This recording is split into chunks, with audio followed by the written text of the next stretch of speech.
Welcome to Trial by Wine. We take a closer look at crimes that highlight how fascinating humans can be. Schmitty, Swanee and Clarky visit crimes and run them through their jury of three, debating both sides of the case to agree an appropriate, if totally fictitious, sentence.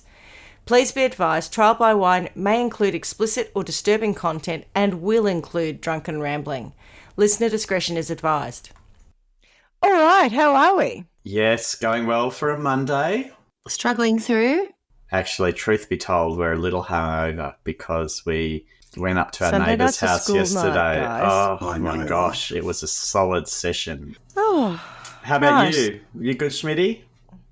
Yeah, I'm fine. I've just had one of those days. Why don't? Oh, Nothing bad. It's just like I got up early and I raced off to one of the campuses, and then the people I was meant to be meeting didn't show up because no one had emailed them to confirm it, and I was there because the lady who was meant to be having the meeting was ill. Anyway, it's fine. It was just a bit of an annoyance. That's it for me. Very boring and mundane and domestic kind of carry-on.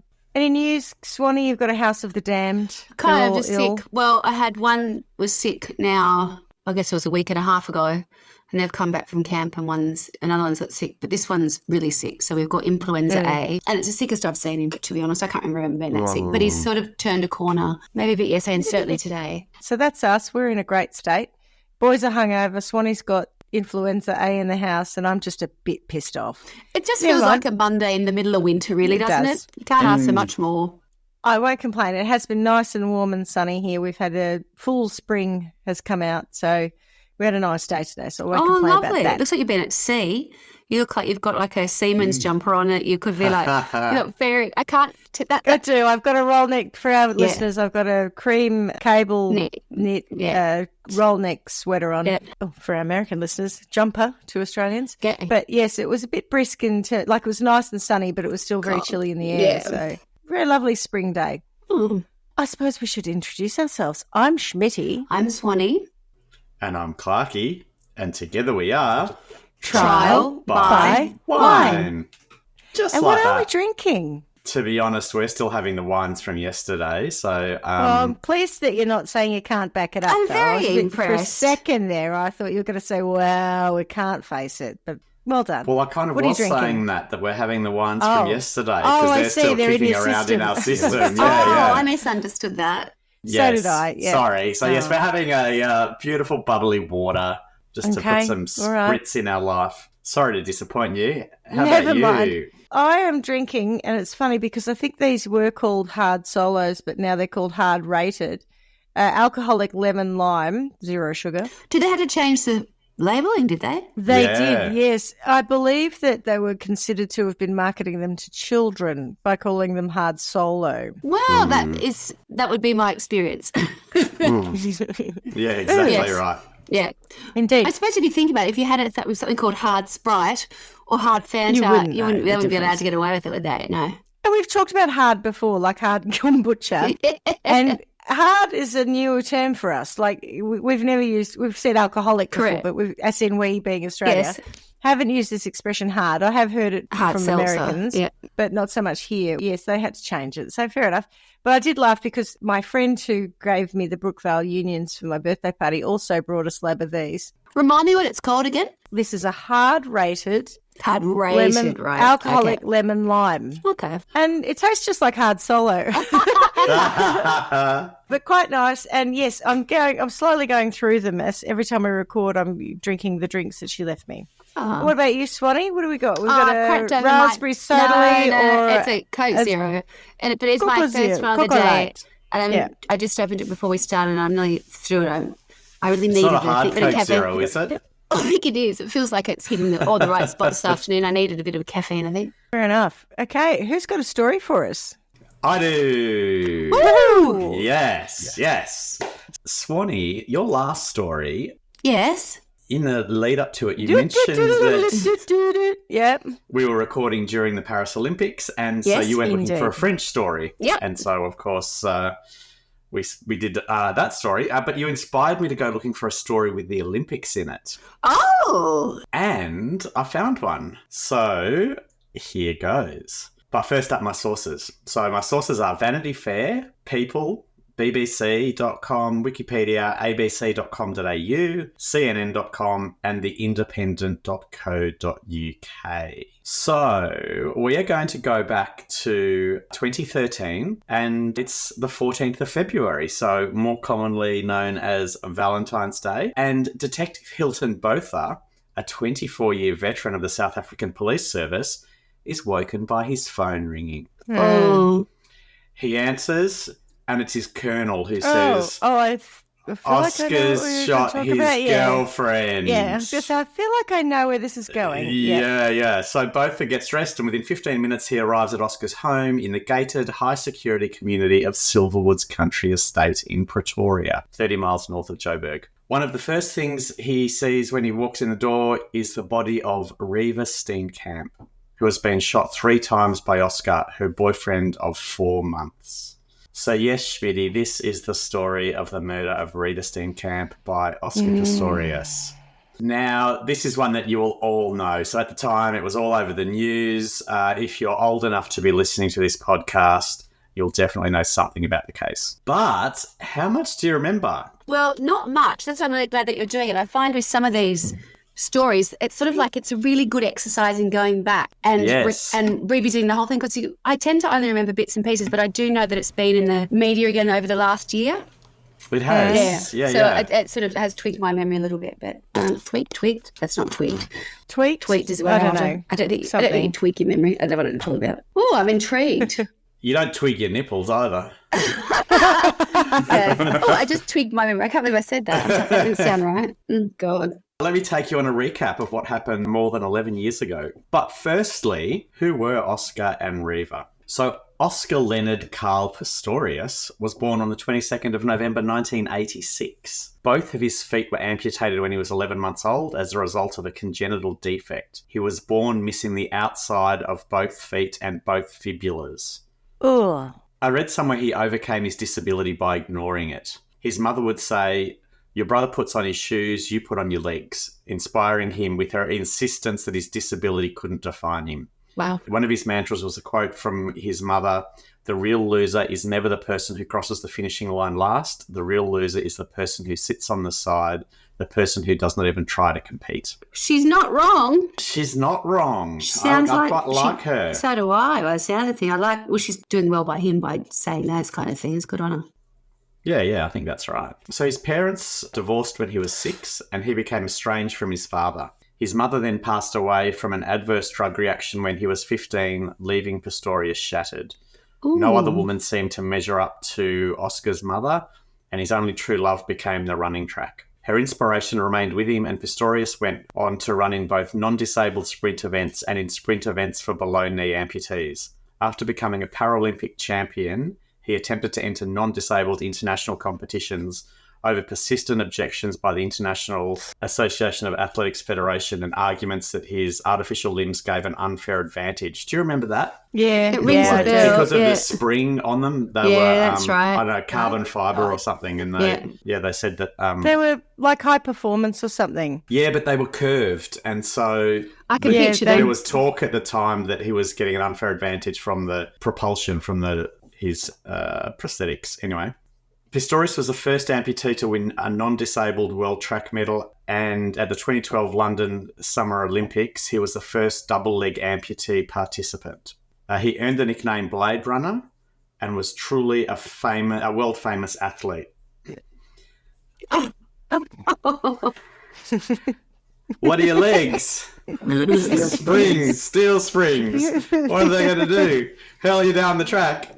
How fast can you run? Fast as a leopard. How fast are you going to run? As fast as a leopard! I couldn't help myself. Well done. Chariots of Fire for anyone who isn't aware. It's too young to know what that was, yes. Right. So NBC's Brian Brown wrote this about Oscar. At first, Oscar Pistorius seems like someone who has stepped out of the future. His gait has the quality of a giant cat on the prowl, if such a creature were equipped with flipper-like feet instead of paws. As Oscar approaches, model handsome, outfitted in the latest Oakley shades and sleek Nike sportswear, with an admirably sculpted upper body, you can understand why anyone might wonder if this is a peek into our evolutionary future. half man, half machine. So that's Oscar. Now, let's go on to Reva. Before we do that, can I ask a couple of questions? Yes, please do. I've thought about this in the last year or so and then have forgotten to go and follow it up. So his profile before, because he'd only been with Reva 4 months, that was one thing I wasn't sure of. I thought it'd been a bit longer than that. Yes. So there you go. Yeah, I did too. Yeah. But yeah. So that's sort of interesting. But his profile must have been huge in South Africa, right, before he got together with her. Absolutely. So he was was huge in South Africa. He was big around the world. Yes. At the time, I remember a lot of news about him as a runner. I do too, but then everything becomes overshadowed by what happens. But I've often wondered now, because there's been so much time, I forget, and I think for him to have been with her, I think the couple that they were, he must have been hugely famous. He was. Yeah. Okay. Yeah. Got it. Yeah. So Reva Rebecca Steenkamp was born in Cape Town the 19th of August 1983. Her father, Barry Steenkamp, was a horse trainer, and her mother, June, was born in Blackburn in England. As a child, Reva wanted to be a lawyer, but when she was in law school, fate intervened. She was riding one of the racehorses and she fell on her back, resulting in 2 crushed vertebrae. She was in tractions and doctors said she may never walk again. However, Reva made a full recovery. She decided she was not up to riding anymore and also decided not to practice law, though she earned a law degree and graduated at the top of her class. Oh. She modelled from the age of 14 and appeared in FHM magazine as a model and cover girl and was the first face of Avon Cosmetics in South Africa. She also modelled for the jewellery company Savannah Diamonds. And a testament to her beauty, she was ranked number 40 in the FHM 100 Sexiest Women in the World poll of South African FHM readers in 2011. Not really big on all these objectifying things, but sure. But she was, the point is that she was very intelligent. She was very beautiful. Very intelligent. Obviously, good horse rider. Have you heard Trump recently, like Tony's obsessed with the Trump, basically Trump falling apart in his campaign, or at least that's what we're seeing on the stuff that we're looking at. What, now saying how Caroline's ugly? Well, no. They had a Time, someone had done a sketch of her on Time magazine. Yeah. And he said something along the lines of, "Oh, this beautiful woman looks a bit like Melania," and it was just bizarre. And then in another clip, someone says, "How do you feel about Taylor Swift?" And he says, "Oh yeah, no, she's a really beautiful girl. She's really beautiful. Yeah, I hear she's quite talented, but yeah, I find her." It was something like, he said something like, "I find her attractive." Almost like it was weird. Like, surprisingly, she's surprisingly attractive. Yeah. It's just gross. And anyway, so yes, I like to right think now, about her when I'm alone. Well, stop. Yes, it's a bit like that filthy old man, and it just, and that's also the best thing you can say is, I heard she's talented, but all I can do is think about whether a woman call women dumb. Or comment on whether or not I think they're attractive. Yeah, I'm sure yesterday he said that, I saw it on the news last night, he came up with something, he said that it was such a stupid thing. I think he said he was better looking than she was. I was like, why say anything? I mean, I know, that's the best it's been going on about really being weird. better looking than someone. Yeah, it's very quite odd. weird. I was like, say that you don't think she's attractive. People who vote for that, you've got to go, come on, guys, I mean, he hasn't gone out on a single policy. It's all just shit slinging. She's really performing well. She doesn't really have a competitor because he's just hoisting himself on his own petard. Anyway, sorry, Clarky. No, don't be. I was just wondering what the chance of him actually stepping down is. She was a really beautiful girl. Yeah. That Reva, she was a beautiful girl. So she was a very beautiful girl. That's correct. I didn't realise she was so accomplished though, so that's actually quite interesting. I didn't know that about her. Yeah. And it's a bit like, having just had the Olympics, where there are some people who just seem to be blessed with it all, where they are bright, they are athletic, they are good people, like the Fox girls. I'm obsessed with them at the moment. I think they're fabulous. Do you know what I mean? How good are they? Oh my gosh, they're so gorgeous and so beautifully. So many of the athletes this time were so beautifully spoken, and they were. I don't know. They all had media training. I watched this thing last week. I was like, oh my god, things have really changed. They must have so much more. I'm assuming it's media training. They've nice public speakers. They can really put a sentence together in the sense that they can tell you they can give you a story and background. I'm thinking, God, so interesting listening to them. They're like, oh, they're great looking, so determined, athletic, clever. Some people are just blessed. They could have done with some breakdance training, but anyway, that's another story. Yes, that's to bring us all. That's the great leveler. So when last we recorded, I was talking about ray gun, and I must have clicked on a few too many memes to the point where my feed just became full of every single thing, and I've had to start snoozing them for 30 days because I'm like, I literally can't do this anymore. It feels like in my social media world, everyone is talking about ray gun. I don't think anyone is, but just because of the algorithm, it just, too much. Yep. I think it has changed the cultural landscape of Australia, and I'll tell you why. Last week so what did happen last Friday? So last week we went to a thing on Thursday night. Friday week ago, surely. Yeah, Friday week ago. We had a surprise party for a friend's husband, and you had to get dressed up as something with R, because his name was Richard. 4 ray guns. Really? Brilliant. Just very tracky. I can't be bothered going and buying a tracksuit.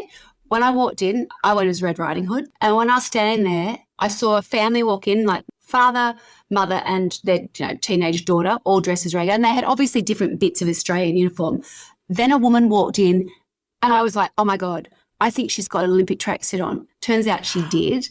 So there was lots of chat at the party kind of thing. Anyway, I spoke to her later on, and I said, you look incredible. I said, rumour has it you've got the real deal on. And she said, I do actually. She said, when I asked, I thought they might loan me, and she didn't say who it was, they might loan me something, for my ears. And then I went, okay.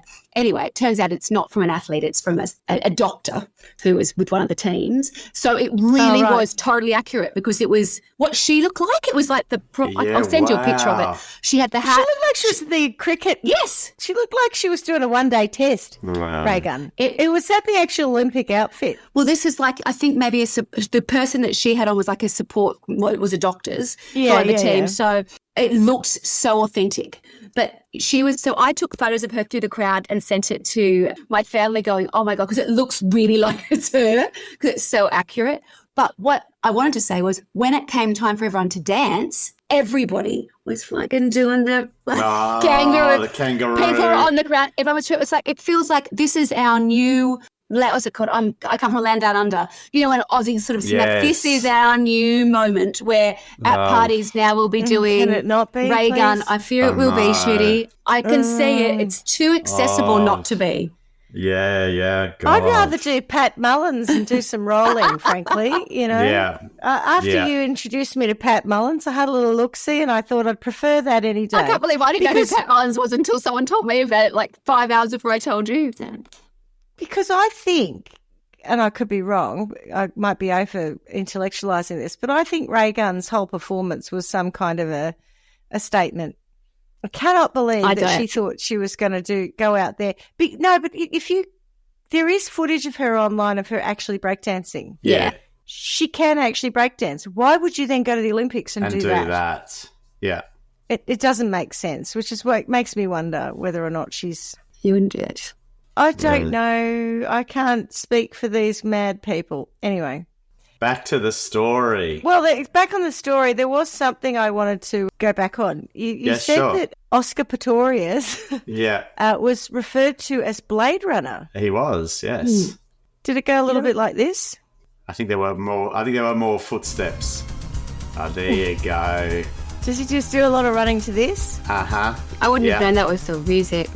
Oh, this is that sounds more familiar. Vangelis's end titles for Blade Runner, of course. Right, this time we are going back to the story. What did we realise that Reva was earlier? She's a very beautiful girl. She's a very beautiful As well as girl. that, Reva and her mother were passionate long-time advocates for women suffering from violence and abuse. Now, why was that? Because they were in South Africa? Isn't it ironic? Yes, so in South Africa, in the 2-year period between 2011 and 2012, there were 64,500 reported rapes. Oh, my Giddy One aunt. every 4 And minutes. Australia's got a, what is a national emergency about violence against women, which it does. So I'm not underselling that. But my That's insane. God. Yeah. One every 4 minutes. One every 4 minutes. My God. So That's terrifying. That God. was apparently the highest occurrence in the world, according to the US State Department. Glass rod. I would hope glass so. rod, Geez. glass They've rod. run out of glass rods. That was the problem. 64,500 glass rods in 2 years. That's insane. So at the time of her death, And these are reported. These are the 100%, reported ones, yeah? reported rapes. And that's what's disturbing, because there's probably one every 20 seconds. Quite possibly. So at the time of her death, Steenkamp was signed up to appear on season 5 of the reality TV program Tropica Island of Treasure, and had I thought you were going to say Love Oh, Island. probably was the that same version thing. of it? Yeah. yeah. Or Temptation Island. What was the Temptation one that we Island, watched but in the Love UK? Island came after yeah, us, yeah. Yeah. Yeah. It's After what us. they've got now. Because Temptation Island. It's what the young people are looking at. Best one. Can't remember. Temptation, surely. Anyway, yeah. I don't know. Anyway, sorry, No, Clarky. We it's quite digress. okay. So it filmed the series episodes on location in Jamaica. Oh. So the screening of the series began airing as scheduled on the 16th of February 22, It was Love Island. 2013, 2 days after her death. The first episode of the series was dedicated to Steenkamp and was preceded by a video tribute to her. Rightio, so let's go on to how they met. Yes. Reva had a friend and fellow model, Samantha Gravenstein, who introduced her to Justin Devaris.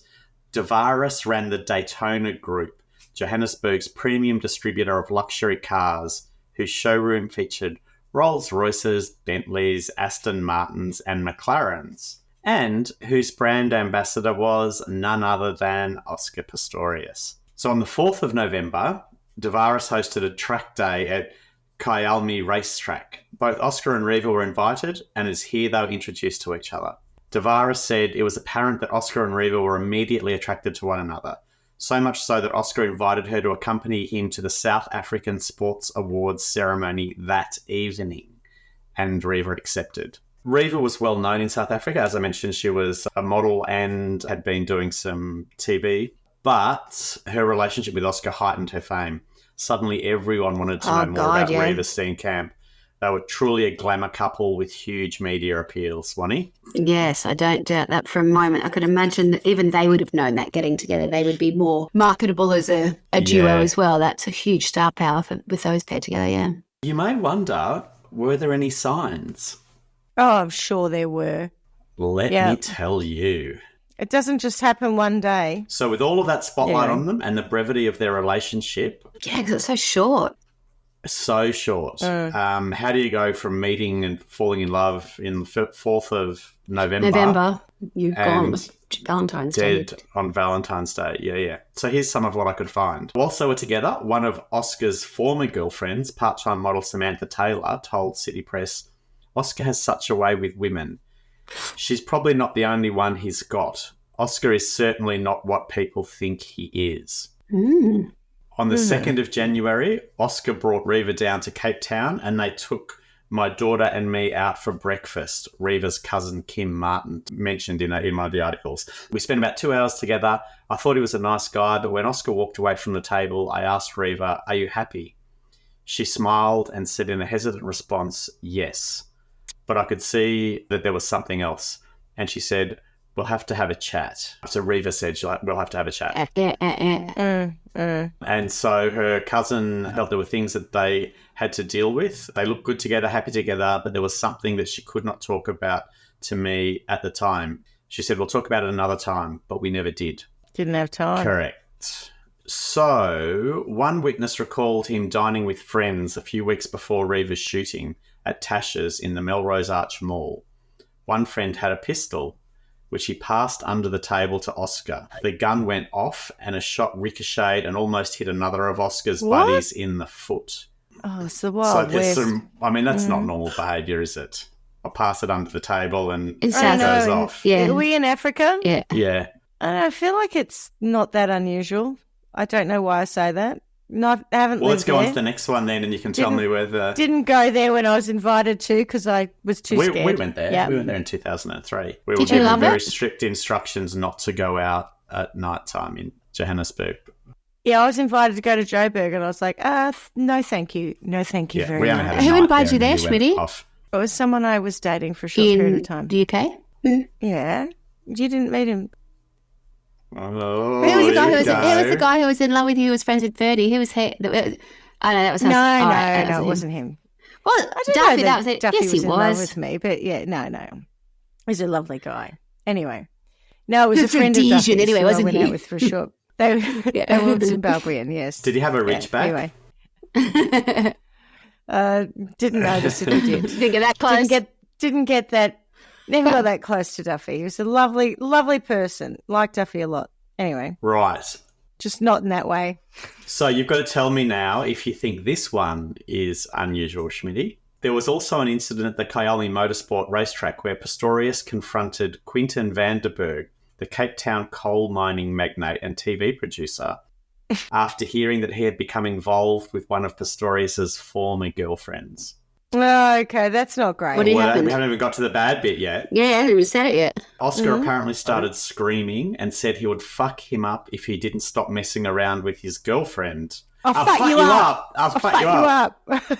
Vanderberg got a lawyer to obtain a restraining order, and Vanderberg's friend Mark God. Batchelor, a former soccer star, urged Pistorius to back off. Pistorius responded with a Chill the threat fuck that he out. would break his legs. Normal behaviour? No, not at Okay. all. What about this one?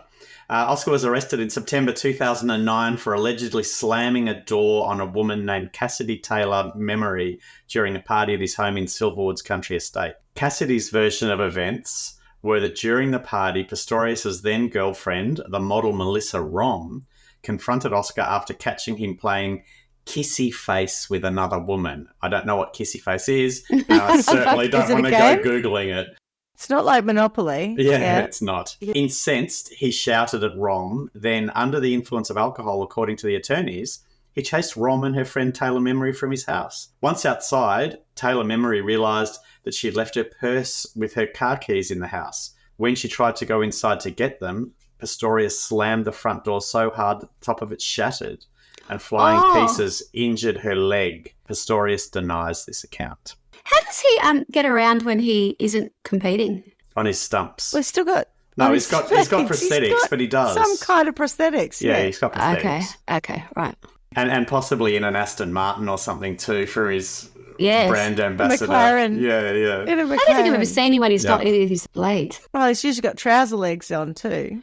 Yeah, true. You might not see his prosthetics. Did she report that incident after? As it happened. She reported it at the The time. He was revamp? arrested. Yeah, that's because it was She did. 2009. Yeah. Yeah. Okay, right. So, Fair enough. So okay. he was arrested and taken to the police station where he reportedly signed autographs and posed for photographs for infatuated officers. The case was quickly dropped and Pistorius sued Taylor Memory for 22 million rand, 2.5 million, I was going to say, not much. claiming What that is his it? 25 Yeah. bucks? 2.5 mil, still a lot, claiming that his arrest had caused him to lose sponsors. Taylor Memory countersued. Neither side's budged for years until several weeks after Reeva's killing, when Pistorius reportedly withdrew his claim against Taylor Memory and entered into settlement negotiations. I bet. Or shock. Also in 2009, there was the boat accident in which Pistorius slammed his speedboat into a pier on the Vaal River, breaking his jaw and several ribs and damaging an eye socket. When he emerged from a 3-day coma, he had 180 stitches in his face. Alcoholic beverages were later found on the boat, but police never tested Pistorius's blood, and authorities declined to prosecute. Did he kill anyone injure anyone in that accident? Just himself. Just himself? Yeah.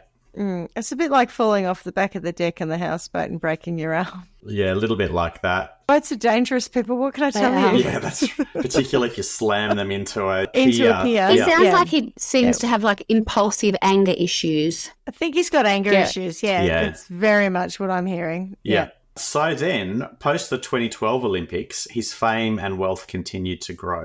He had a pit bull and a bull terrier, as well as 2 white tigers, Oh, I suppose it is Africa. which which he later sold to a Canadian zoo once they grew to 400 pounds. Well, they would get pretty big, yeah. And he had shares in at least one racehorse. He owned a revolving collection of fast cars and, to our point earlier, had a $300,000 McLaren Spider on order. However, the stress of the Olympics took its toll. Daily Mail sports writer Jonathan McAvoy wrote that during workouts, Pistorius' swearing would astonish the mothers and children also using the gym. He would apparently storm out of the gym midway through a workout. He would be surly and rude.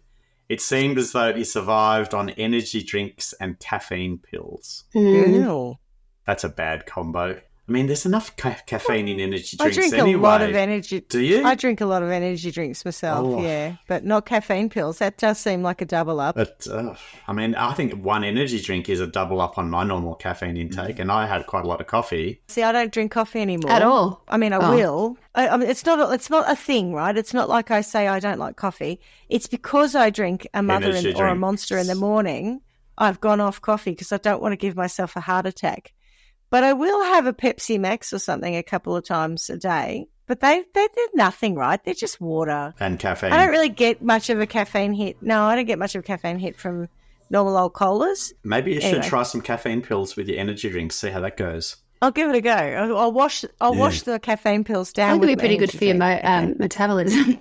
Well, that's the idea. That's why I take the energy drink. Is that right? Does it work? Yes, it keeps me going, and I haven't gained extraordinary amounts of weight. Anyway, back to the story. So Oscar loved his guns. He had one pistol licensed for self-defense. And we don't mean the muscles in his arms. Well, he probably loved them too. So he had one pistol licensed for self-defense and had applied for licenses for 3 shotguns, a rifle, and 2 more pistols. He once tweeted that he had a 96% headshot over 300 metres from 50 shots. So he was good at... Why would you tweet that for a start? You're not an Olympic shooter, mate. Also, I can imagine why you would, though.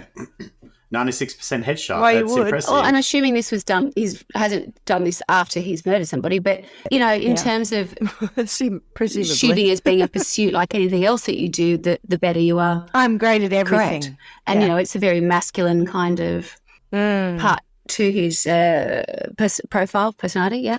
Yeah. I can imagine that it's exactly the kind of thing he'd share with people. Yeah, Don't underestimate me. It comes back to what his mum's saying, you can do whatever you want. It's a person who's sitting down not trying. So if he's saying this is also something I'm excellent at, I totally understand people doing that. Jonathan McAvoy, the aforementioned Daily Mail sports writer, said that he asked Pistorius about a weapon in his bedroom, a black pistol on the table next to the bed and a sinister-looking machine gun under the window. And Pistorius responded... The machine gun was sinister-looking on its own, or the fact that it was there was sinister-looking? I'd say probably both. Like the machine gun was looking at you like... Yeah. Underneath. In a sinister fashion? Watching... So Pistorius responded, "They're for protection, brother." McAvoy also wrote he couldn't sleep, perhaps unsurprisingly given his caffeine pills and coffee diet, and his coffee. Energy drinks. Often he would rise in the middle of the night and go with his gun and a couple of boxes of ammunition to the shooting range. Read a book, mate. So that's sort of what was going on probably behind the spotlight. So post the murder of Reva, Oscar was taken into custody and formally charged with murder on the 15th of February 2013, and his bail hearing commenced on the 19th of February. So on the first day of the bail hearing, Magistrate Nair ruled that Pistorius was charged with a Schedule 6 criminal offence, which relates to serious crimes including premeditated murder and requires exceptional circumstances for release on bail. The prosecution argued that Pistorius was a flight risk and should remain in custody because he had a house in Italy and offshore bank accounts. Pistorius' team denied that he owned a house in Italy. I'm sure they could have gotten to the bottom of that, but anyway. Really not that relevant. The point is you've got plenty of cash and people around who can get you out of here. Yeah. Yep. They also said that Pistorius' prosthetic legs and his fame meant it was virtually impossible for him to flee without being recognised. So on the 22nd of February 2013, after a 4-day hearing, Magistrate Nair ruled that the state had not convinced him that Pistorius was a flight risk and released him on bail, which was fixed at 1 million rand or $113 US. $113 US. 113,000. Thank sorry, you. 113,000. That's wouldn't have been what the admin to do it. Yeah, 113. Are you sure? Trying to take a loan out for that? I was scraping around in someone's coin purse for that. That'd just be loose change for him, yeah. So the trial commenced on the 3rd of March 2014 in a high court in Pretoria. There was no jury, and we've discussed this before. The jury system in South Africa was abolished during the apartheid era. The trial was assigned to Judge Thokozile Masipa, who appointed 2 assessors, Janet Henson du Toit and Themba Mazibuko. Probably ruined all of those names, but anyway. I got the Detroit one. Detroit. There's been a couple of people that I've known across the years. I've seen that name, yeah. Du Toits, yeah, right. Yeah, on TV and different things, yeah. And I didn't realise it was South African, but it probably would be now that I think about it, yeah. It's probably Dutch. Is that Afrikaans or is that? Yeah. Yeah. I get them confused. Originally, yeah. The Boers. Yeah. The 2 assessors were to help her evaluate the case and reach a verdict. In addition to the murder charge, Pistorius also faced a charge of illegal possession of ammunition and 2 charges of firing a gun in a public space.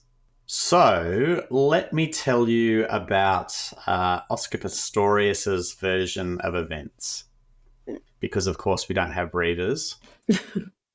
So Oscar provided an affidavit to the court in which he stated the following. By about 2200 hours on the 13th of February 2013, we were in our bedroom. She was doing her yoga exercises and I was in bed watching television. My prosthetic legs were off. After we finished her yoga exercise, she got into bed and we both fell asleep. During the early hours of the morning of the 14th of February, I woke up, went onto the balcony to bring the fan in and closed the sliding doors, the blinds and the curtains. Were your prosthetic legs still off? Yes, they were, Your Honour. At the trial, the defence said that Pistorius woke up because of the heat and humidity. Steenkamp was already awake and asked him if he was having trouble sleeping. Walking around on his stumps, Pistorius opened the balcony door and brought in a fan to try and cool the room down. While doing this, he heard a noise coming from the bathroom. He thought an intruder had broken into the house. He got his gun from under the bed and whispered to Steenkamp to call the police. I heard a noise in the bathroom and I realised that someone was in the bathroom. I believed that someone had entered my house. I was too scared to switch a light on. This is going back to his affidavit, by the way. I grabbed my 9mm pistol from under the bed. On my way to the bathroom, I screamed words to the effect for them to get out of my house and for Reva to phone the police. It was pitch dark in the bedroom and I thought Reva was in bed. I noticed that the bathroom window was open. I realised that the intruders were in the toilet because the toilet door was closed and I did not see anyone in the bathroom. I heard movement inside the toilet. The toilet is inside the bathroom and has a separate door. It filled me with horror and fear of an intruder or intruders being inside the toilet. I thought he or they must have entered through the unprotected window. Must have been methamphetamine. Yeah. Must have had meth because they needed a shit. Yeah, that's right. That's why they're in the toilet. Doing some artwork. Yeah. As I did not have my prosthetic legs on and felt extremely vulnerable, I knew I had to protect Reva and myself. I believed that when the intruders came out of the toilet, we would be in grave danger. I felt trapped as my bedroom door was locked and I have limited mobility on my stumps.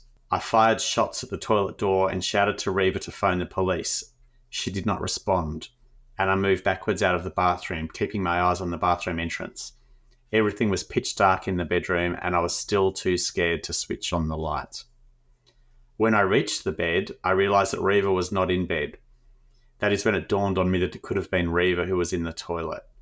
I returned to the bathroom calling her name. I tried to open the toilet door, but it was locked. I rushed back into the bedroom and opened the sliding door exiting onto the balcony and screamed for help. Pistorius then returned to the bathroom, calling out for Reva as he did so.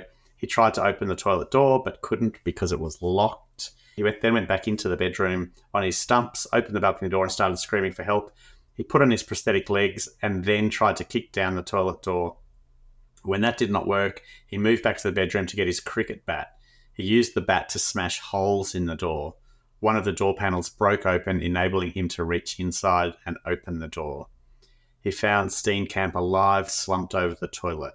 Pistorius was cross-examined about his version of events for 5 days. The lead defence advocate in this case was Barry Rue. Pistorius' defence amounted to a claim that he did not intend to act unlawfully. If the killing of Steenkamp was unintentional, Under South African law, he should not be found guilty of murder. The court then had to consider whether the firing of the shots was something that a reasonable person in his circumstances would have done. If the court concluded that this was a reasonable mistake, it would convict him of culpable homicide, defined in South African criminal law as the negligent, unlawful killing of another human being, roughly the equivalent to the concept of manslaughter in other jurisdictions. The defence challenged the state's timing of the fatal shots, disputing allegations that they occurred after an argument.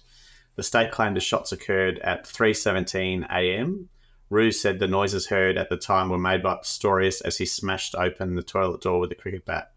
The shots were fired earlier, which meant that screams heard by witnesses before 3:17 a.m. were made by Pistorius calling for help. There was a lot of conjecture around witnesses who heard screams versus Pistorius saying that it was him screaming, and we'll come to that a bit more. The defence argued the screams could not have been made by Steenkamp because she was already fatally wounded. The defence closed its case on the 8th of July. Barry Roux stated that the timeline of events laid out by the defence proves that Pistorius' story is true, and that Pistorius should only ever have faced culpable homicide charges, not murder, and protested, "We were unable to call a number of witnesses because they refused and didn't want their voices heard all over the world." So the prosecution case. So Chief Prosecutor Jerry Nell claimed the killing was premeditated and that Pistorius shot Steenkamp deliberately after they had an argument. At the trial, he said, "You fired 4 shots through the door whilst knowing she was standing behind the door."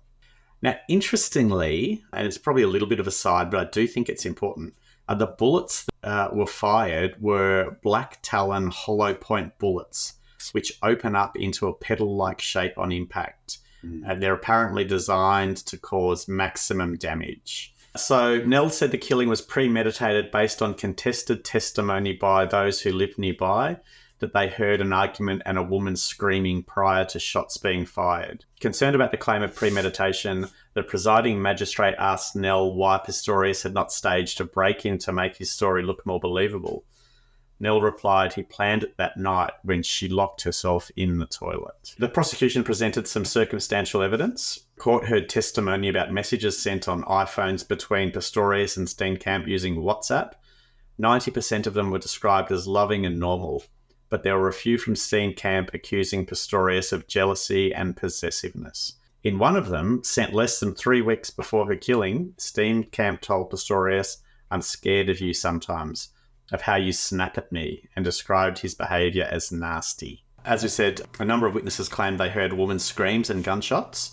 The defence cross-examined these witnesses, attempting to establish that, in fact, it was Pistorius screaming for help, and that the explosive sounds came from the door to the toilet being battered down. Present people with the noise of a cricket bat hitting a toilet door versus a gunshot. You would hear the gunshot, not the cricket bat. You could tell the difference. And the gunshot would be a lot louder, One would be a dull thump. Yeah. So this argument was bolstered on the 6th of May by a married couple who lived next to Pistorius' house, testifying that they both heard a man crying loudly in a high-pitched voice and calling 3 times for help. Another immediate neighbour testified that she heard a man crying, describing the sounds as a cry of pain. The prosecution tried to show that Pistorius and Steenkamp were heard arguing prior to the shooting.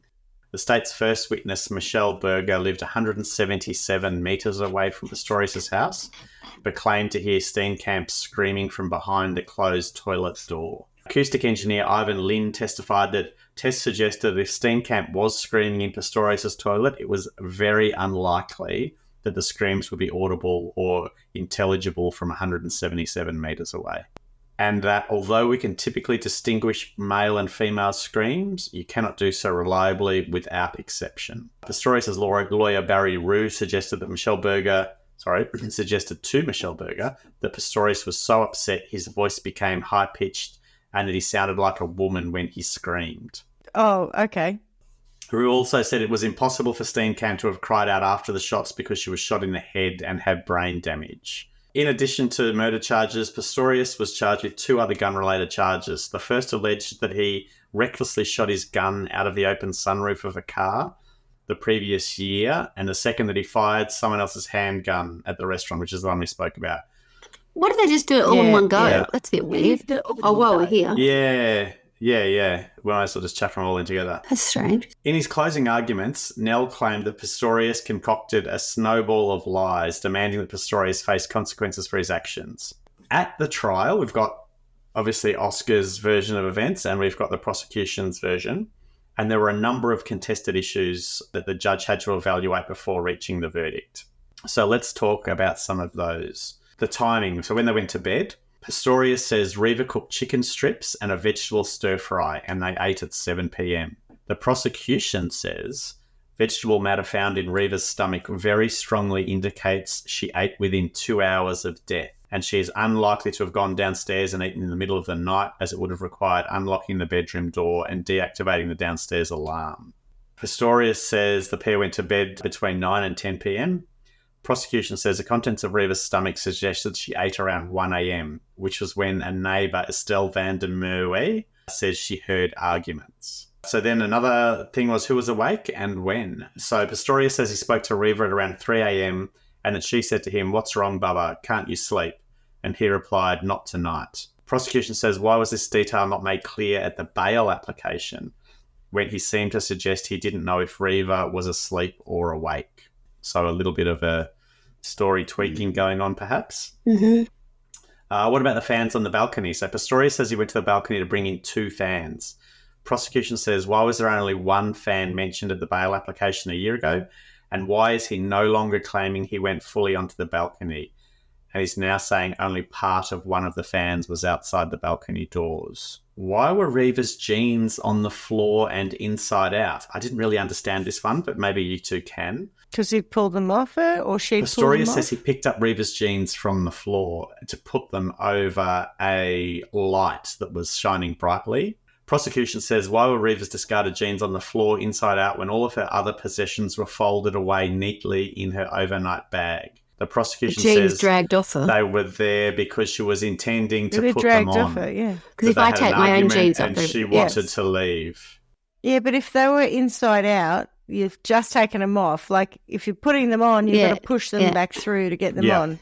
You don't often take them fully the other way, do you? Normally, if you take clothes, I don't know, it could go either way. But they'll be inside out and on the ground normally, and if I wanted to get up and leave, I'd have to struggle into them in the most ungainly fashion. I think the interesting thing is that everything else was neatly stacked and the jeans were inside out on the floor. So possibly she was putting them on and then took them off to go to the toilet or, Was there a noise from the bathroom and who could have made it? So Pistorius says while he was attending to the fan, he heard the sound of his bathroom window opening. He immediately became sure an intruder had entered. He whispered to Reva to get down and shouted to the intruders to get the fuck out of my house. Prosecution says, how can he not have known Reva had passed behind him and into the bathroom? It was pitch dark. She had her cell phone with her, which even Pistorius says she would probably have used to guide her. Yet he didn't see this light as it passed down the passageway to his left, even though the tiny blue LED was bothering him. So he needed to throw the jeans over the little LED because that light was so bright,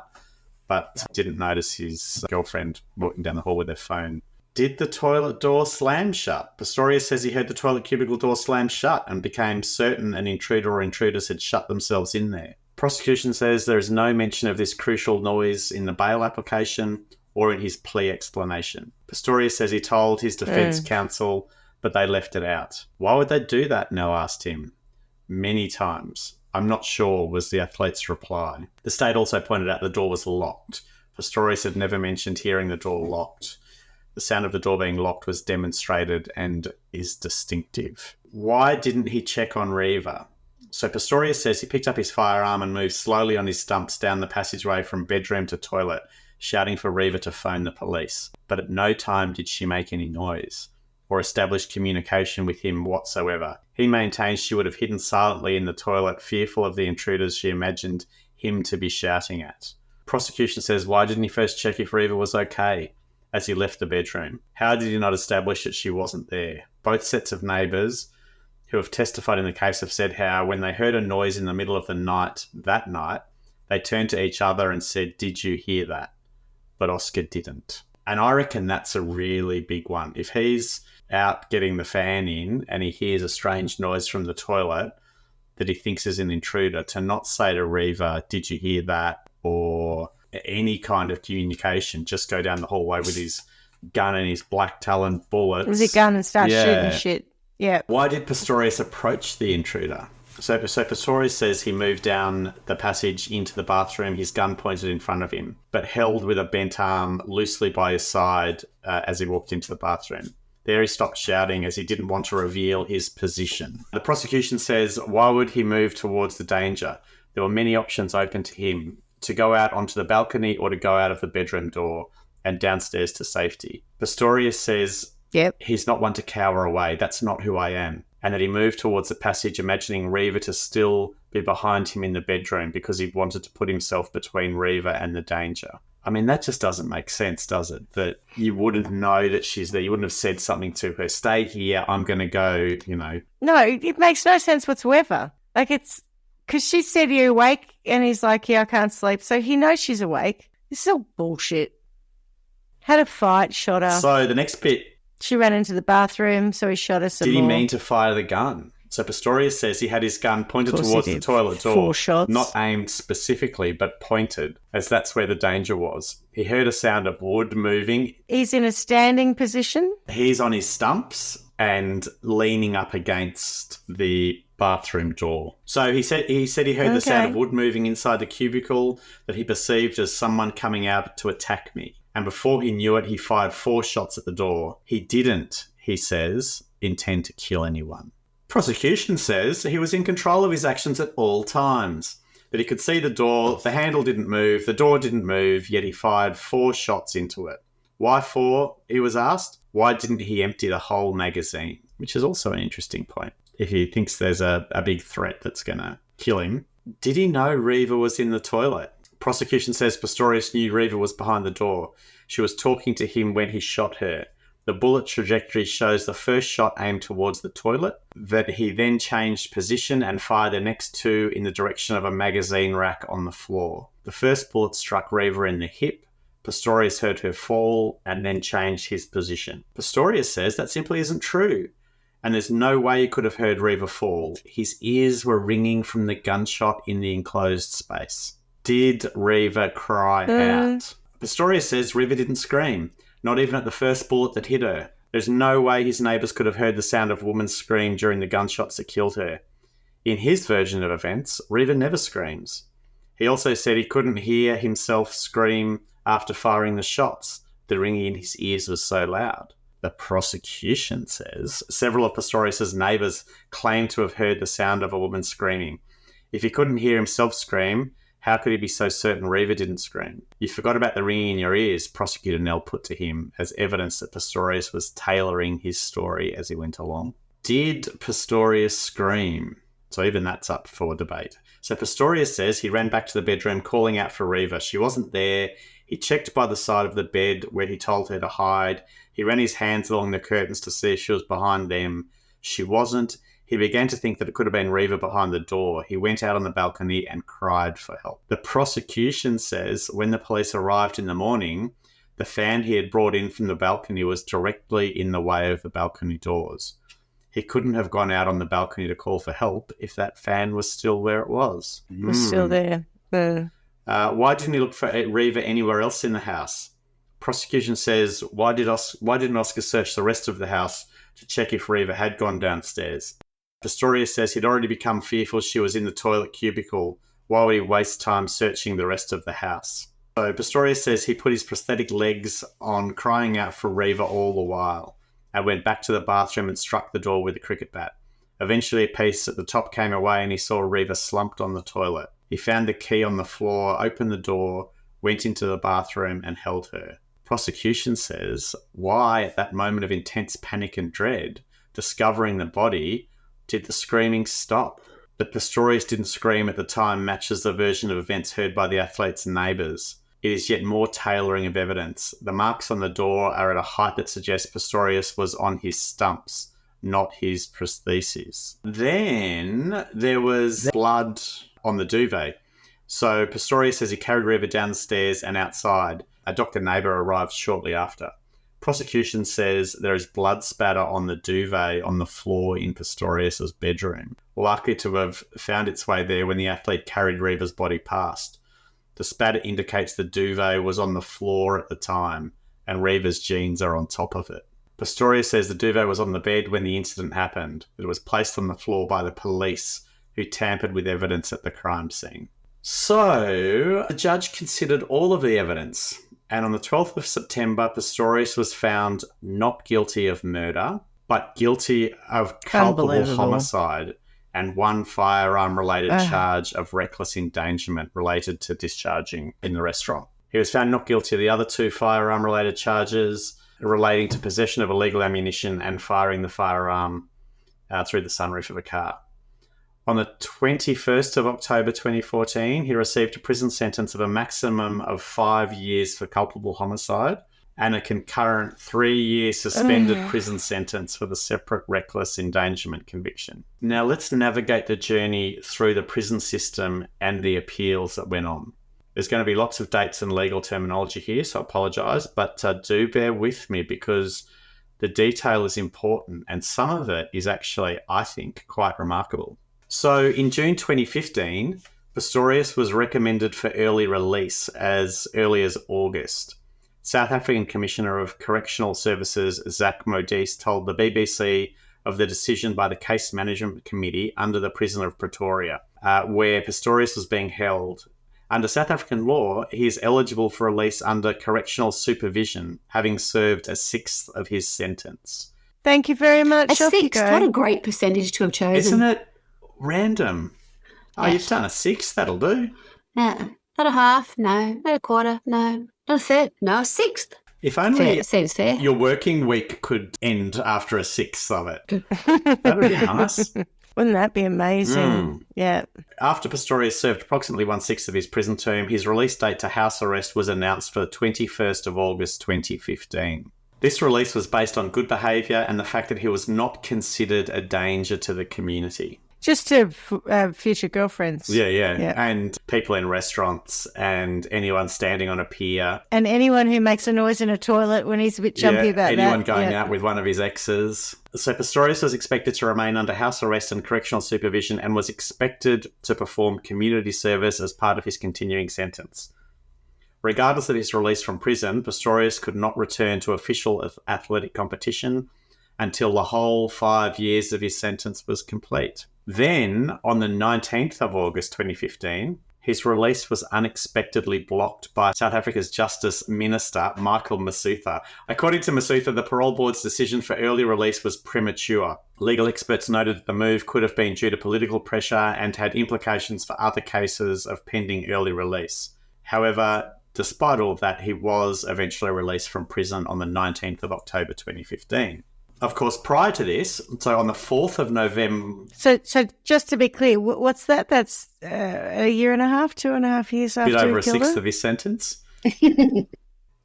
Wrecked off, poor guy. I recognise we're saying sixth of your sentence.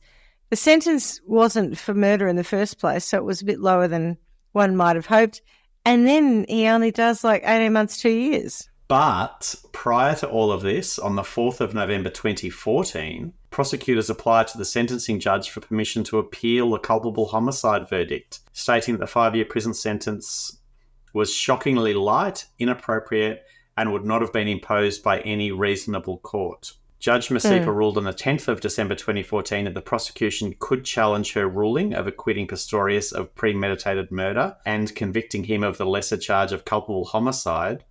However, she ruled that the state could not appeal the length of the sentence. The case was then set for appeal in front of a 5-person panel at the Supreme Court of Appeal. The prosecutor's argument rested on Judge Masipa's application of the legal principle of dolus eventualis, whether an accused did actually foresee that the outcome of his actions, rather than whether he or she should have. So did he actually know what was going to happen when he shot through the toilet door? The judge made an error in concluding Pistorius had not foreseen that by firing 4 shots through the closed door of a toilet cubicle, he would injure or kill whoever was behind the door, and particularly with those black talon bullets. You say it wasn't Reeva Steenkamp in the toilet and he shot an intruder.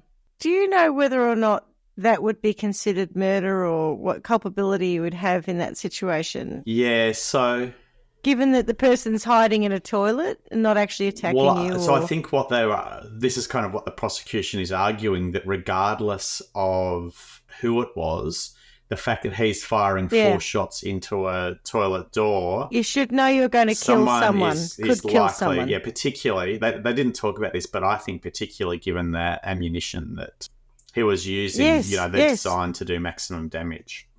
So I think he would have absolutely been up for culpable homicide, possibly not premeditated murder. So was his weapon Unlikely. preloaded with those? Well, he didn't obviously load then. It was already ready to go. And what argument would he have had that he had a weapon like that with those bullets in the house?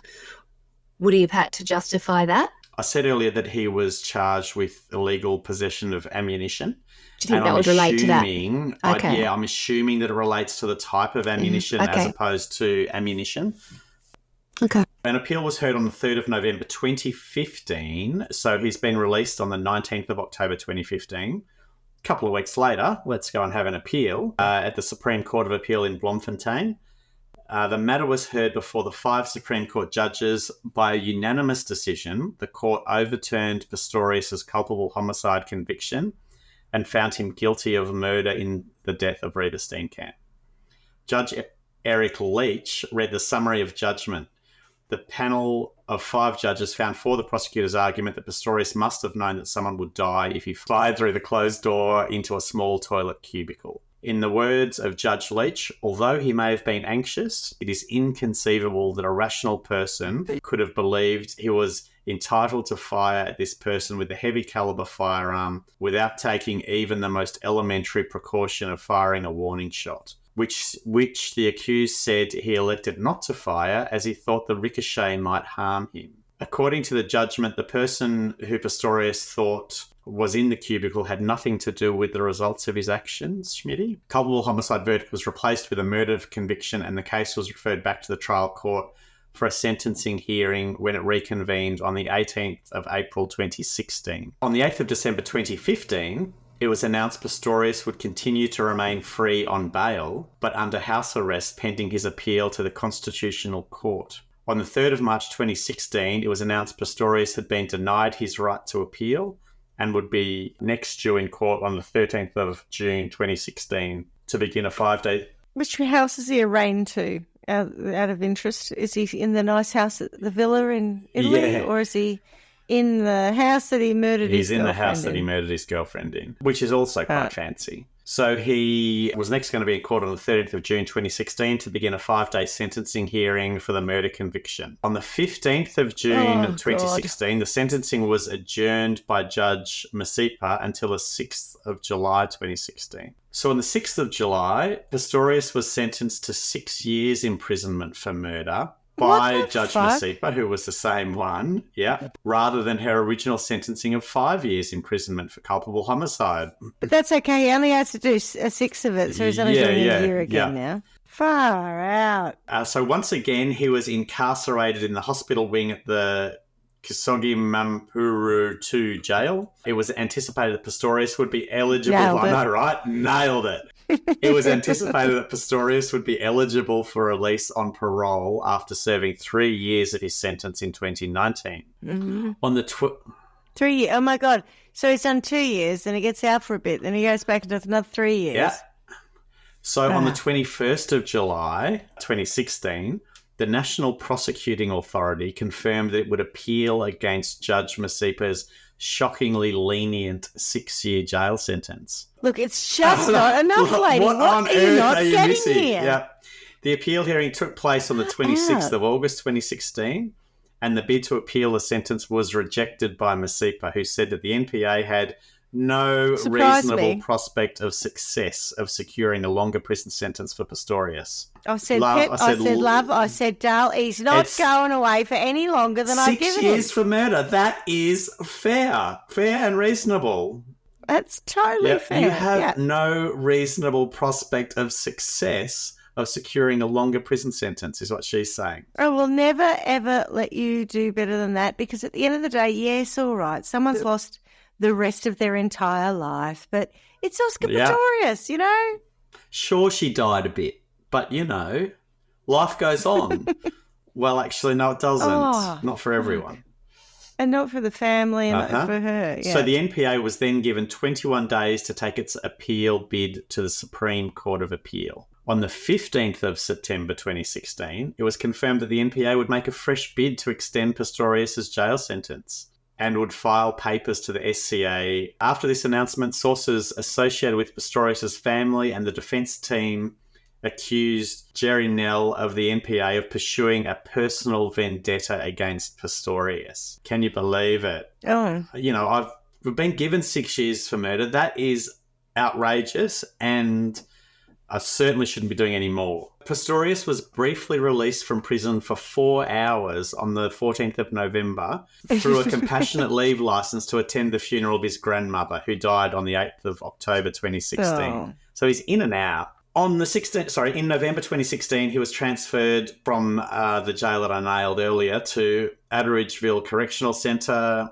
which is smaller and better adapted for disabled prisoners because it has better facilities for inmates, including bathtubs in the cells.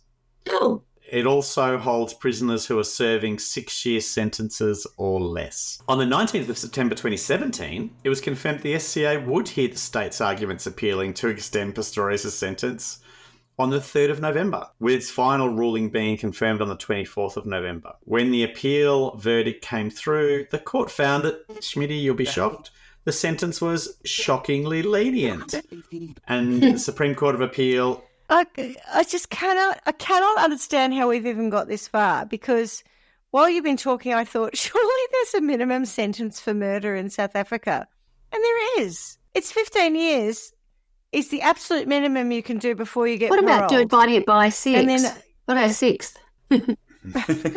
oh my God. Okay, and life, I think what I'm reading is life, but it's 25 as much as they'll let you serve, pretty much. But yeah, so 2 years, 3 years, pop out for 4 hours. We'll keep, bullshit. So the Supreme Court of Appeal, though... Why didn't he just get 15 years after it was appealed? So the first time round, he didn't get done for murder. Okay, fine.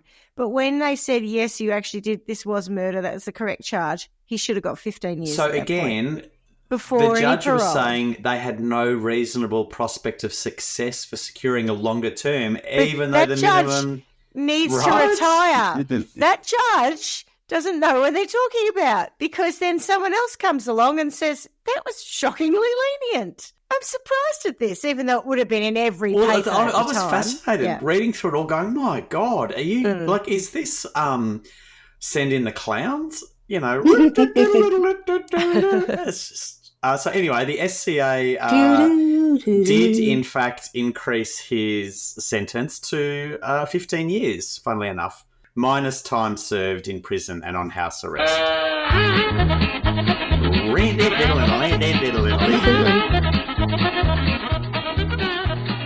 Let's go to court in South Africa. Let's not. So on the 19th of December 2017, it was confirmed that Pistorius had filed papers with the Constitutional Court to appeal the newly increased sentence and have his previous 6-year sentence reinstated. What? No, I'm not going for this new long one, but I'll take the old one. Yeah. That's fine. I'll take the newest old one, because I can't have the oldest old one. Exactly. So on the 9th of April 2018, it was confirmed that the appeal was dismissed by the courts. Good. Pistorius became eligible for parole in March 2023 due to a law for inmates who have served half of their sentence and met conditions such as good behaviour. The legislation is part of the country's restorative justice process, which gives offenders the opportunity to acknowledge and take responsibility for their actions. No. So... That's because their jails are too full. Yeah, well, and... Yeah, because the jails are too full. I don't mind. I don't have a problem with restorative justice. I don't at all. But not for Oscar Pistorius in this case, because he's just not got the right sentence to start with. In March 2023, it was announced that a parole board would consider an early release for Pistorius on the 31st of March, as he had served half of his sentence. Pistorius' release was opposed by Barry and June Steenkamp, Reva Steenkamp's parents.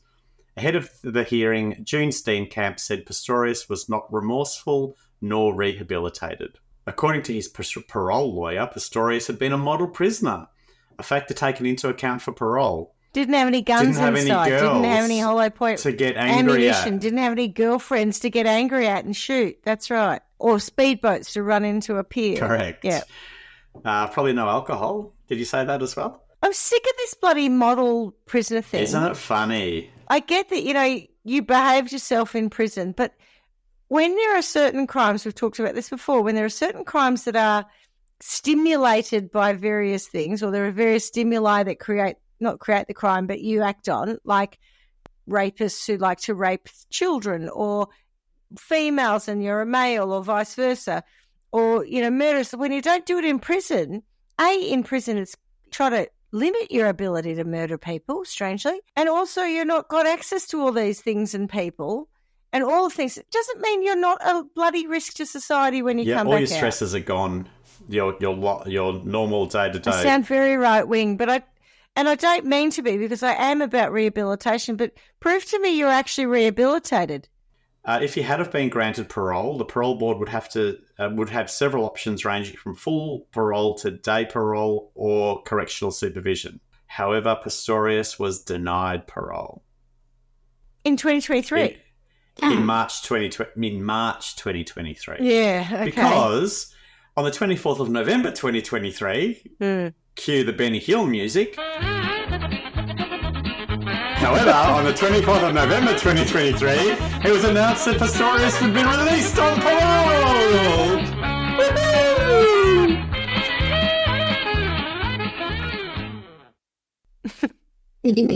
Reva Steenkamp's mother, June, did not oppose his parole because she simply cannot muster the energy to face him again at this stage. Yeah. I mean, how do you have an appeal in March and then that gets denied, and in November you're going to be released on parole? That must be so tough for the family to have to... It's like me going to get my teeth cleaned at the dentist. It feels like it's on that, that same kind of cycle. It's like, oh, God, I'm already going back to the dentist. Oh, it's already happening again. It's like, okay, here we go again. It just was like there a couple of months ago. And I think the parole system is a lot of, what about now? No, Oscar, not now. What about now? No, Oscar, not now. What about now? Oh, okay, then. Yeah. You've been a good boy. All right, then. You asked nicely. Oh, I'm sick of you asking. Sure, off you go. Even June's had enough. On your way. So Pistorius was released on parole on the 5th of January 2024, with conditions in place until his sentence expires on the 5th of December 2029. According to the DCS, the Department of Correctional Services, I think, Pistorius will complete the remainder of his sentence in the country's community corrections system. He will have to attend programs on gender-based violence and continue therapy sessions on anger management. Mm-hmm. The DCS said, I think you should do your course that you did. What was it again? Occupational violence, yeah. Occupational violence, yeah. Yep. God, I love that course. His general parole conditions will apply, including Pistorius being required to be home at particular hours of the day. He will not be allowed to consume alcohol or prohibited substances and will be required to participate in programs identified by the... guns? Are you? I am. Oh, yeah, I didn't pick up on that. It's not stupid what you got. You can't deny him his Surely. right to defend himself from an intruder. Yeah, so he'll not be allowed to consume alcohol. You mean? Yes, I think lots of booing is in order.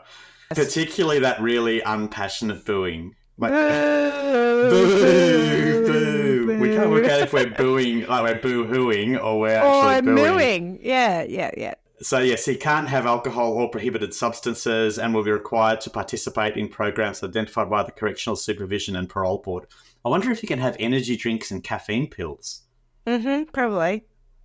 Just like other parolees, Pistorius is restricted from conducting media interviews, the statement added. Okay. I didn't know that. From anyway. Yeah. Not in relation to him, but generally, I didn't know that was a thing. In South Africa. Yeah, in South Africa. Yeah. Oh, okay. Yeah. Here, do what you want. Probably. I don't know. Yeah, no, I don't know either. On parole, you probably can't. Once you're released, different story. I agree, yeah. So he's on parole for how long? Another 10 years or something? Till another 5. That is bullshit. Yep, correct. Steenkamp's mother said that her only desire following Pistorius' release is that she would be allowed to live her remaining years in peace. I mean, she must just be exhausted. So sad. She said, there can never be justice if your loved one is never coming back, and no amount of time served will bring Reva back. We who remain behind are the ones serving a life sentence. 100%. And that is my Olympics-inspired story, that of the beautiful Reva Steenkamp, murdered in the prime of her life by the Blade Runner, Oscar Pistorius. What did you think? I've got a question. Yeah, go on. Why did he do it? Why did he do it? What do you mean, why did he do it? Why did he do it? What was the motive? Do you want me to answer that one? Anyone. It sounded like Schmitty was outraged and she wanted to. I think, so remember I said she was vocal about violence against women. Yep. Her and her mum were quite on that. I think they did have a fight. I think she stood up to him. I think she absolutely yelled.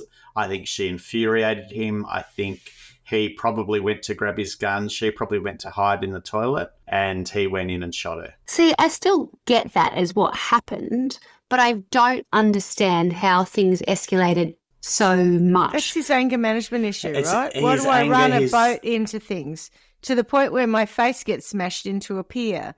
You know, why do I do crazy shit? Why am I screaming at people? Why am I? Because he's got a very, very short fuse. And I think he sees red and he doesn't. Back to the whole thing about the prosecution saying a reasonable person would have understood if you took a gun and you shot into a toilet when you had an intruder there, you would have known you were going to kill them. Yeah. So there's a question about intent, to your point, Swanee, which is if he just, it was like a crime of passion. If he flipped in the moment where he just was furious because she'd done the wrong thing or by his account and just shot at the toilet door, most likely thinking, fuck you, I'm going to get you kind of thing. Not necessarily I'm going to kill you, but I'm going to get you. I'm not sure it was a premeditated murder. I think it was, to Clarky's point, it was a reaction to the stimulus of her. I'm 100% sure she stood up to him. Yeah. And he was, from what I can tell, a bit of a bully. My understanding of the situation, which is not really an understanding, it's my take on it, is when Clarky was talking about it early on, was talking about the fact that he keeps coming back to the fact they were saying it was premeditated. Well, my definition of premeditated is not, I must be inaccurate because clearly I'm not the law, but I thought premeditated was like you go into a situation knowing that you're going to planned it, versus being in a situation where an argument happens and things, take off and all of a sudden you're going to kill someone. That's where I lost that sort of premeditation in that respect. I think it's weird he's got so many guns in the house. Yes. And I think his sort of preoccupation with guns is a bit odd. It doesn't mean I think that's probably a very South African thing, no? Yeah, I was going to say, it doesn't mean certainly our friends who are South African and the way they reference it as when they would sleep, all the different zones of the house are separate and locked and like there are gates between upstairs and downstairs. The security, it's just nothing we can even get our heads around. So I'm not surprised about the guns per se. His attitude towards the guns and the bullets, I don't really understand. That becomes alarming. But for me, one of the things was I've never really understood how it got to that at that point in their relationship because isn't it? I still haven't seen an escalation of them having a true issues the whole way through. Do you know what I mean? It's like you're still assuming. So I still don't really see a clear picture of how it got so bad so quickly. But you were saying, Clark, at one point, I think the fact that the toilet door is locked, which has always given me the impression that she's got herself in there and she's locked the door to keep him out. So I've always assumed that was for me the bit that I've always thought, okay, I can really build a picture around that, which is I'm getting away from you and I'm locking you out. Because I get very confused about who's here and who's on the ground and who's there and who's in the bed and who's not. But that to me is one key thing that I've always seemed to understand, which feels like it's you don't lock the toilet door in your house. In your own home. No. And you don't do it if you're having an argument with your partner, right? Just think, fuck you or whatever. You're not going to go,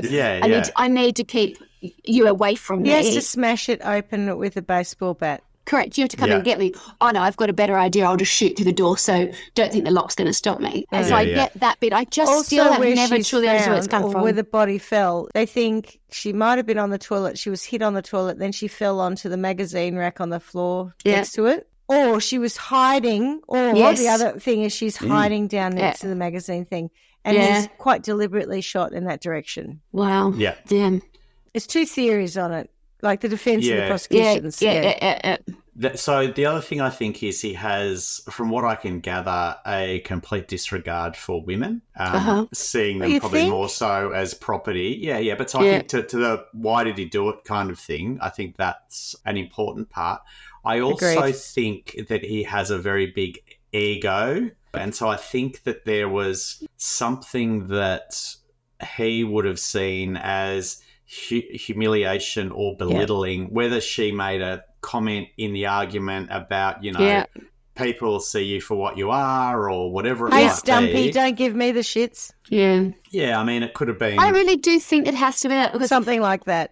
all of the issues that have happened were not totally about him and her. It's about he'd done this, he'd done that, he's reacted a certain way.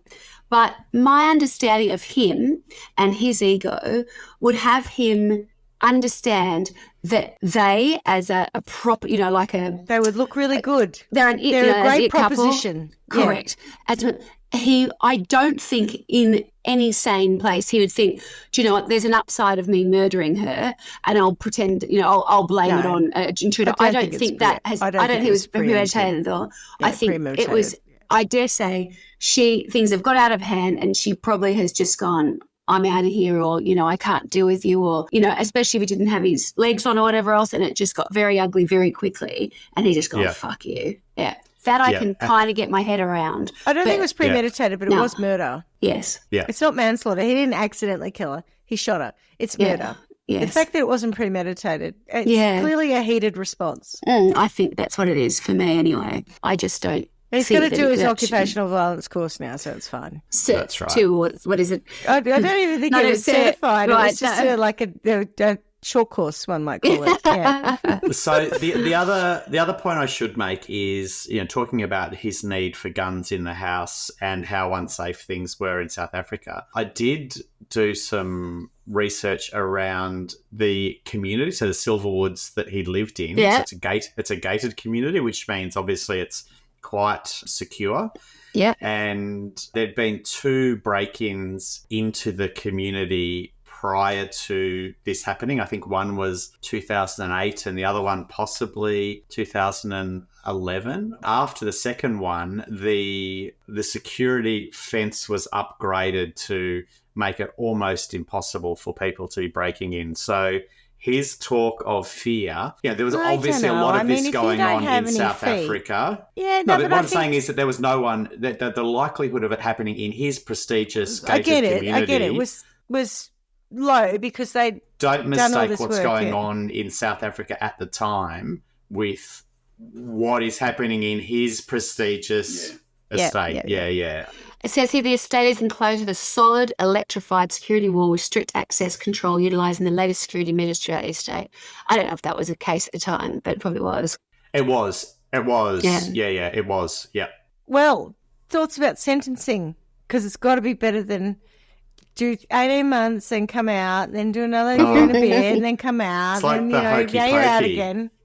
You put the prisoner in, you put the prisoner out, you put the prisoner in, and you shake it all about. Well, firstly, I think he should have just had life, even if that's a minimum of 15 years. For the family, at least they would have felt that the judiciary had done their job.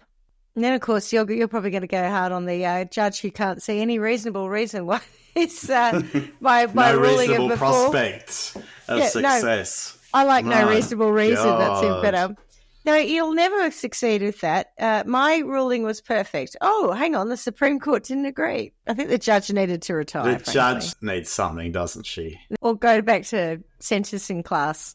She needs to fucking learn the law. Oh, my God. And not be such an ass. Do we know what he's up to now? He's in house arrest. He's under house arrest, and he's only been home for a few months. 7 months. Yeah. I just wondered if months. And if he's not allowed to do any interviews or anything like that, does that mean we won't be seeing him on a... How does that last for, or is that part of another condition earlier? Till December 2029. Yeah. Oh, okay. Till when? 29? December 2029. Yeah, 5 years he's got. That's major. They should do that actually as a thing more often, because that's where public opinion and everything can be swayed after the fact. Like if he was to end up with a profile, in the next couple of years, maybe not immediately, but, when they start doing things and all of a sudden, I've, former murderer or whatever else, the way you present different situations can turn things. So the fact that that's a long time not to be able to do something sentence, right? So if you But get that's in only jail a for 15-year that, sentence. yeah, no, but that's thank goodness it is. But thank goodness that is a condition of it, because I would have assumed that there are other situations where people have been allowed out and there are conditions of them leaving, but they not could be to say, interviewed. shut your mouth. They could have a profile on a media Shut your profile. mouth. That's a big one. That's actually very clever. I've not heard that before. I'm sure it's happened, but we've not discussed it. But that is for someone who had such a huge public profile, whose whole identity was associated with being a champion, Mr. South Africa, really. I could imagine that if he could have played it right in the media, he could have won back some support or, over time had it sort of soften. So that's really cool. I like that. I'm going to hark back to my sentence for Oscar is to go right back to his childhood. And I Googled the term extremely caring and cosseting mother in history, because I want to sentence him to an extremely cosseting mother who didn't say put your legs on and go and compete, didn't put him in this position of saying compete with everything, be first, don't let your disability get in the way. You can be everything everyone else can be. I know that sounds mean, but if I put him with someone who just says, no, darling, you sit there in the corner and old mummy will get that for you, we might not have ended up in this situation. He wouldn't have become famous. He wouldn't have been an athlete. He wouldn't have met Reva, and she'd still be alive and being a really beautiful girl, doing whatever it was that she needed to do, fronting McLaren and he might have just been a fat couch potato. Exactly. Eating all the snacks his mum gave him. Yes. So I think that's kind of my sentence, is to go back in the timey-wimey machine, swap him at birth with someone who will just go, oh, my little darling, and do everything for him. And then Reva can live her life like she should have, and he can be a couch potato. Yep.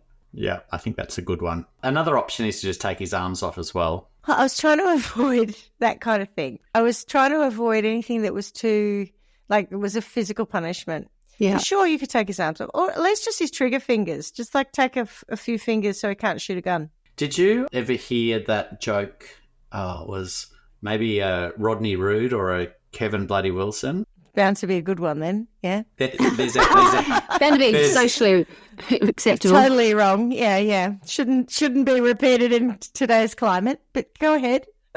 There's a head, and he goes to play darts. Oh, yeah, okay. The head jokes when not sexual. Yeah. There were a lot of head jokes when I was a kid, yeah. Yeah, and I can't remember, I won't sound funny when I tell it, but there's a head, and he goes to play darts, and bloke's going, now, how on earth is this going to work? And he goes, get the dart and shove it feathers first in my mouth. And the bloke does it. And then he goes, now throw the fucking board at me.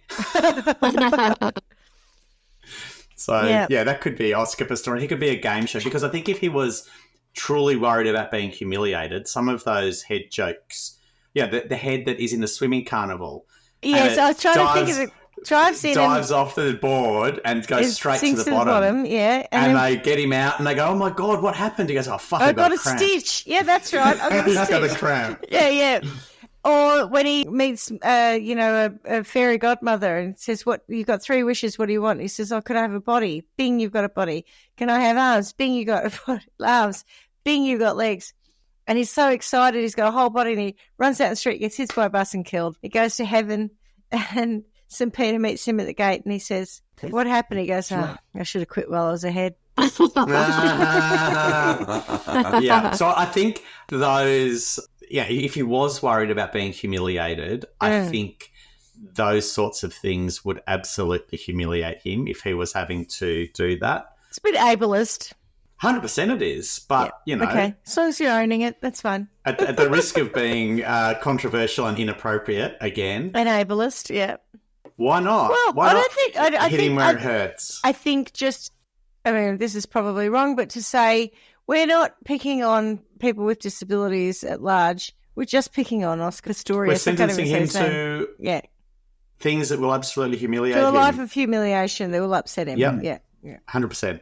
I think that perhaps where a lot of the anger lies is actually an insecurity thing. So Absolutely. if I think about the caliber of women that he's with very beautiful women by the sound of things, supermodels. The company he keeps is everyone's affluent and, is highly successful, and he's, the king of them all. But he must, I'd imagine, know that without the fame, without the accolades, that perhaps he might not be able to hook the fish that he does. So I think when he's aggressive and I'm not talking about murder people, I'm just talking about the lead up to that. Yeah.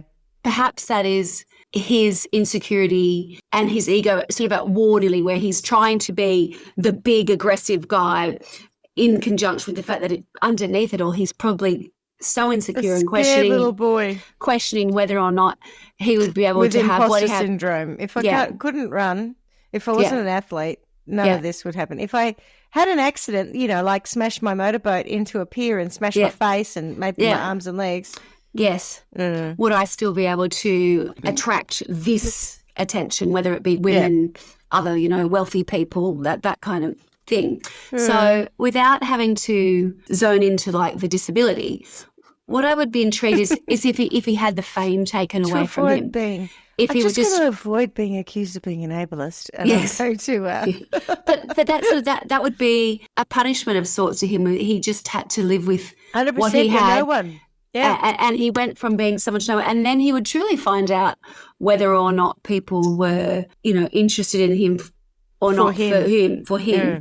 And I suspect that that's what sits underneath it, to be someone who has worked so incredibly hard and to get to the top, really the top of the social and, athletic and whatever else ladder in he was SA. killing it. Yeah, there was no one higher. He was doing very well. Yeah, I think perhaps he was living La Vida Loca. That would be the only thing that would be the biggest punishment. It was like, okay, then that's going to be taken away from him. Now that's never happened. No one knows what. No one's heard of you. No one's heard of you. It's just back to, you're a guy with a disability like everybody else, and let's see how that works. That'd be a punishment, I think. Yeah. So instead of that feels awful. I don't know. It's very tricky. Instead of becoming a major, Olympic athlete, superstar, you become an accountant. Yeah.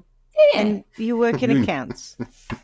And you're the nice guy who works in accounts. Without a calculator. With this sort of strange gun fascination, and people stay away from you. Yeah. Yeah. What about the judge? Come on. I do think that if she is still practicing, then at the start of every one of her cases, they should play the Benny Hill theme song, just as a bit of a warning as to how this is likely to go. This is what's going to happen. Yeah, get ready for it. It's a warm-up. Yeah, and she could possibly come running in topless. Benny Hill style. That's a bit unnecessary. Oh, okay, I see. Back in the old 70s. That's what all the If you don't know, maybe braless, maybe not topless. Topless in Benny Hill. That's right. In nurses' uniforms. I still think it was the BBC, wasn't it? Yeah, sexy little judge costume from Party Town. Yeah. Yeah. Smithies, whatever it's called. It's Smithies, I think. Yeah, the costume. And they could have a bit of slap and tickle partway through just to liven things up. It does sound like you've objectified her and you've, really undermined the authority of the judiciary. But then again, so did the way she sentenced her own case. Also, look at what happened. Yeah. And it's just to let people know that this could happen. She's got form. It's just a warning. Yeah. Yeah, and, appeals will be had. So don't worry about what happens here, because we'll appeal it, and then they'll appeal it, and we'll appeal it, and they'll appeal it. And we're not done. Just rest assured we're not done. When we get to the Supreme Court, though, you're fucked. Yeah, that's right. Because that's when shit gets real. That's right, yeah. Someone finally does their job. All right, well, Clarky, another cracker of a case. Yeah. And very sad for the family, I'm kind of okay that he's on house arrest, but I'm not okay that he's out of jail. So, should have done a minimum of 15 years behind bars, in my opinion. Yeah, and possibly more. So, as we say every week, miss you already. Ciao. Ciao. Thanks for listening to Trial by Wine. You can contact us at trialbywine@gmail.com. Please rate, review, and subscribe to Trial by Wine on Apple Podcasts or wherever you get your podcasts. If you'd like to support us, you can become a patron at www.patreon.com, Trial by Wine, or visit our website www.trialbywine.com to donate to us. Your support will help us cover many more cases and apply wacky sentences. We really appreciate you listening and hope you tell everyone about us. Our cover art is by John Christo and music is by Beauchamp from pixabay.com.